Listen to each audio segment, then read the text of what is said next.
What if your brain doesn't actually want clarity, it wants comfort? That single thought explains almost everything: the procrastination, the hesitation, the sudden urge to clean your desk right before starting something important. It's not random. It's a pattern, one that's been running quietly inside your mind for thousands of years.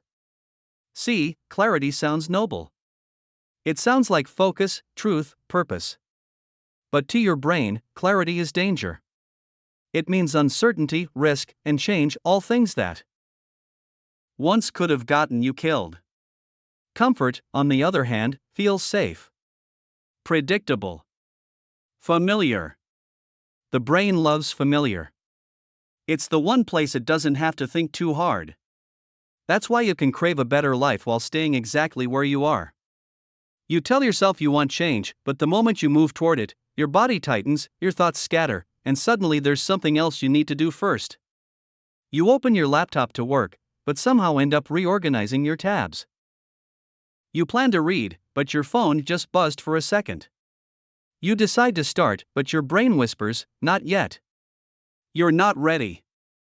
That whisper isn't laziness. It's protection. Because your brain doesn't care if you grow, it only cares if you survive. And survival, to it, means one thing: minimize discomfort. Every time you take a step toward clarity, toward something uncertain, your mind interprets it as danger. So it does what it's trained to do: it pulls you back toward safety. That's why clarity feels so rare. It's not that you can't find it. It's that your brain keeps hiding it behind comfort. And the tricky part? Comfort doesn't feel wrong. It feels earned. It feels peaceful. You call it taking a break, recharging, waiting for the right moment. But deep down, you know, those moments often last far longer than you planned. Because comfort has one mission: keep you exactly where you are. The moment you start asking real questions: what do I actually want? Why do I keep avoiding it? Your brain panics. It floods you with doubt, distraction, tiny urges to do anything else. Because the truth threatens control. But here's the paradox: the longer you stay comfortable, the foggier life becomes. You stop seeing where you're going. You start mistaking peace for paralysis. So maybe the problem isn't that you lack motivation. Maybe it's that your brain has been overtrained, not for clarity, not for truth, but for comfort. And once you understand that, you can start rewriting the code. If that hit you, if you just caught yourself realizing how often you choose comfort instead of clarity, pause for a second. Not to judge yourself. Just to notice. That moment of awareness you're feeling right now? That is the beginning of clarity. It's your brain waking up from autopilot, blinking at the light for the first time in a while. So before we move on, I want you to mark this moment, literally. Hit the like button right now, not for me, not for the algorithm, but as a small message to your brain: this kind of truth matters. Because when you take a physical action after awareness, even something as small as a click, your brain starts wiring that realization as important. It's a micro-rewire, the first step away from comfort. And tell me in the comments if you've ever noticed it, that split second when you know what you should do, but something inside whispers, later. That hesitation isn't weakness. It's training. And the fact that you can see it now means you're already breaking the pattern. So, take a breath. Because what we're about to do next is see where that pattern actually began, deep in the oldest part of your brain. Your brain's main job isn't to make you happy. It's to keep you alive. Every decision it makes, every hesitation, every burst of motivation, every distraction runs through one ancient filter: is this safe? And for most of human history, safe meant one thing: avoid pain, save energy, stay alive. That system worked perfectly when life was simple. If your ancestors felt discomfort, it usually meant danger, hunger, injury, predators. So their brains evolved to treat any kind of pain or effort as a warning. Comfort meant survival. Discomfort meant risk. Fast forward a few thousand years. The predators are gone. The dangers are different. But the algorithm hasn't updated. Your brain still treats effort as threat. That's why studying feels painful. Why working out feels unbearable. Why starting something new triggers that strange inner resistance. To your brain, those things don't represent growth, they represent danger. Every time you try to do something meaningful, your nervous system runs a silent calculation: how much energy will this cost, and what if it doesn't pay off? And the moment uncertainty enters that equation, your brain hits the brakes. That's when comfort swoops in, disguised as relief. Checking your phone. Grabbing a snack.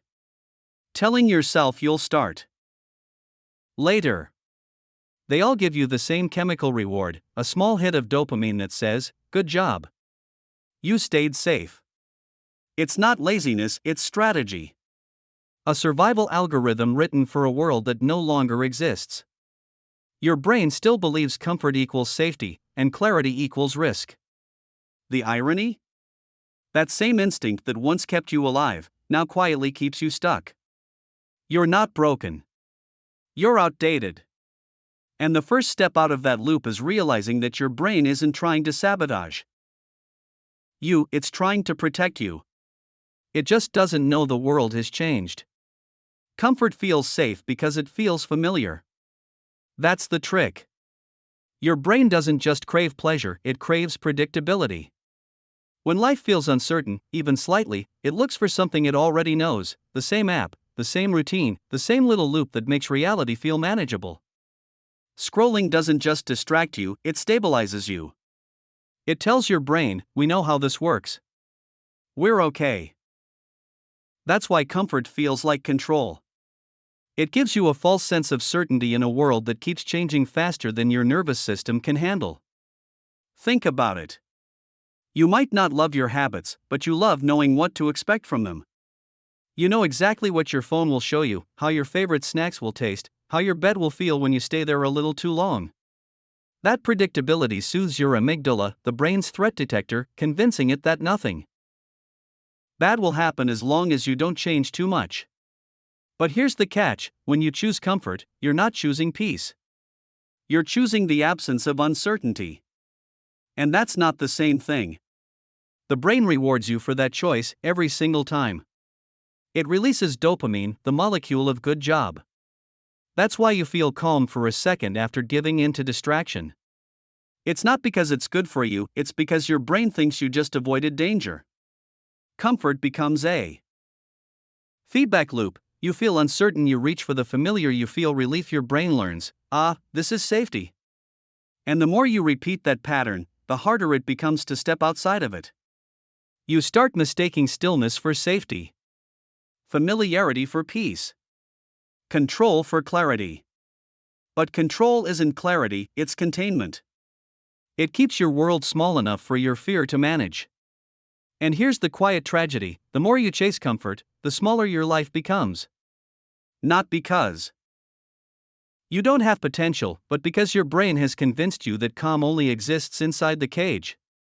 Clarity sounds peaceful, but to your brain, it's terrifying.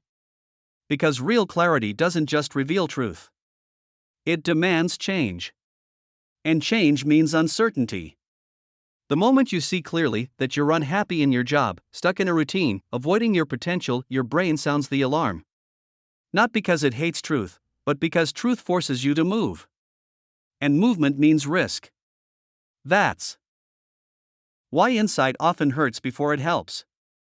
You finally realize what needs to change, but instead of relief, you feel anxiety. You start doubting yourself, stalling, reaching for distractions that make the fog come back. Because clarity is bright, and brightness exposes everything your comfort was hiding. Your brain doesn't like that. It prefers the soft blur of maybe later. Because in the blur, you're safe. You can dream without acting. You can plan without pressure. You can want without risk. But clarity burns that fog away. It forces your mind to choose, to see where you've been lying to yourself. And that's not comfortable. It's raw. So your nervous system does what it's always done: it confuses clarity with danger. It says, stop. Go back. Don't make it worse. And suddenly, you're scrolling again, snacking again, cleaning the kitchen instead of starting. Not because you don't care, but because your body is trying to keep you safe from your own evolution. That's the paradox. No one talks about. The closer you get to growth, the louder resistance becomes. Because the brain doesn't fear failure, it fears uncertainty. And clarity always lives on the other side of it. So if you've ever felt scared right when things started to make sense, if you've ever found yourself running from the very progress you asked for, that's not sabotage. That's your survival system doing its job a little too well. The good news? You can retrain it. Because once your brain learns that discomfort isn't danger, clarity stops feeling like fear. It starts feeling like freedom. You can't fight your brain. You have to teach it. Because resistance isn't a wall, it's a language. Every time your mind pulls away from effort, it's not saying I can't. It's saying, I don't feel safe. And if you listen carefully, you can start to rewrite that message. The goal isn't to make discomfort disappear, it's to make it safe. To show your nervous system that uncertainty doesn't mean danger. It means expansion. Start small, so small your brain doesn't notice the threat. Don't say, I'll study for an hour. Say, I'll just open the notebook. Not, I'll go to the gym. Just, I'll put on my shoes. Tiny actions bypass the alarm system, they tell your brain, we're safe. Nothing scary here. And the moment you start, momentum does the rest. Then comes the most important part, reward the effort, not the result. Every time you do something uncomfortable, even for a minute, give yourself a small dose of satisfaction. Stand up. Stretch. Smile. Say, that was growth. Because the brain doesn't learn from logic, it learns from repetition and reward.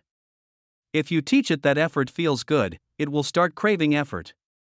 You can also turn discomfort into curiosity. Instead of thinking, this is hard, ask, what if I could enjoy figuring this out? Curiosity uses the same dopamine system as entertainment, it transforms fear into exploration. That's the secret, you don't eliminate fear, you reassign it. You teach your brain that growth can feel just as safe as comfort, maybe even safer. Because the truth is, comfort doesn't protect you, it imprisons you. And discomfort doesn't destroy you, it reveals you.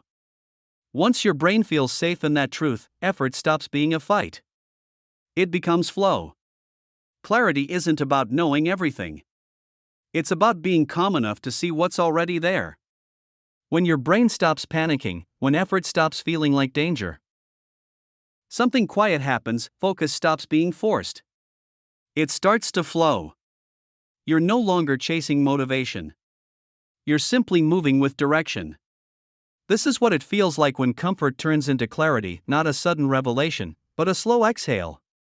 You begin noticing that you no longer need to escape yourself. That silence doesn't feel empty anymore, it feels honest. You stop waiting to feel ready, because you finally realize readiness isn't a feeling. It's a decision. The beauty of clarity is that it doesn't shout. It doesn't hype. It just is. You start trusting small steps instead of fearing big ones. You start noticing progress instead of chasing perfection. And for the first time in a long time, peace stops feeling like a pause and starts feeling like presence. Because when your brain learns that growth is safe, you stop living in defense mode. You stop trying to control everything. And in that surrender, things begin to align. That's clarity. Not the absence of fear, but the presence of understanding. A quiet mind that no longer runs from itself. Comfort kept you still. Clarity sets you free. If something shifted while you were watching, even just a quiet click inside your mind, don't ignore it. That moment is clarity. And it's fragile. Your brain will try to cover it again with comfort, with routine, with I'll think about it later. So before that happens, anchor it. Hit the like button right now, not for me, not for numbers, but as a signal to your own brain. This awareness matters. You're teaching it, in real time, that truth is safe. And if this message found you at the right moment, if you've been stuck between wanting more and fearing what it might take, write 3 words in the comments: I choose clarity. Because when you name a choice, your brain starts building around it. And if you're new here, or if this space feels like the calm conversation your mind's been needing, subscribe to The Lazy Genius. This channel isn't about hustle or hype. It's about understanding your mind deeply enough to stop fighting it and finally flow with it. Stay with me, because in the next video, we'll go one level deeper into why your brain confuses control with safety, and how to break that loop for good. Until then, choose clarity, even when comfort whispers louder.